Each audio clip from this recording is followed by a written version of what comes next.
The dollar versus Swiss moved higher today, trading to a new session high and a new week high, but found resistance sellers against previous session highs and swing area. I'll talk about in this video and talk about what's to come into the new trading week. So let's get started. We ended last week right here below, just below the 100-hour moving average. That's a blue line in this chart. On Monday, we came in with the price moving sideways in the dollar versus Swiss, and then moved sharply to the downside. That was helped by the strong sell-off in U.S. stocks and off of the NVIDIA news, and that took the price of the dollar versus Swiss franc all the way down to the 50% retracement. That 50% retracement is of the move up from this low price going back to December to the high price that we saw in January. 50% came in at 0.8965, and if we go forward and look at that low price, that's where the price bottomed right here and was snapped back higher. That move to the upside came up to the 38.2% retracement, which was also this swing level through here, where we had these swing lows and swing highs coming into play. We found the resistance sellers here. We found support buyers here initially on the move to the downside. But then when we broke above those levels, we rotated up to the upside on Monday and continued that run to the upside above the 100-hour moving average.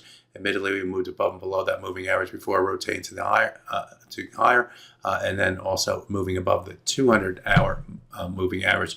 But we did find support against that 200-hour moving average in trading yesterday, rotated to the upside. That moved to the upside in trading here today.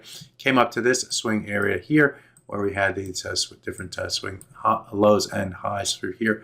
Low right here, break below that level. Uses correct up to that level, correct up to the 100-hour moving average. Break above the 100-hour moving average here, go up to the 200-hour moving average and the low of the swing area through here. So there was a combination of the moving averages and the swing levels that forced the price back to the downside. And trading here today, we didn't have those moving average constraints that helped to push the price up to that swing area where sellers came in regardless and pushed the price down. So as we head into toward the close and into the new trading week, this area is going to be a key barometer, not only today, but going forward. If the price moves above that level, it's more bullish for the dollar versus Swiss, and we'll have traders looking up toward perhaps this level right through here, and also the high price that we saw a few weeks ago at 0.91522 as upside targets for the pair going forward.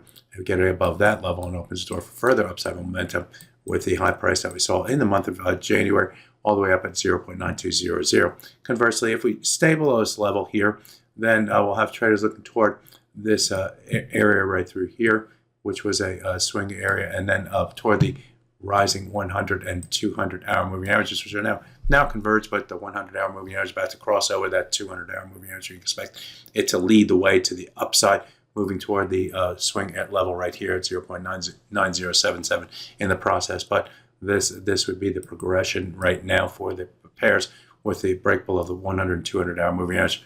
More bears for this currency pair.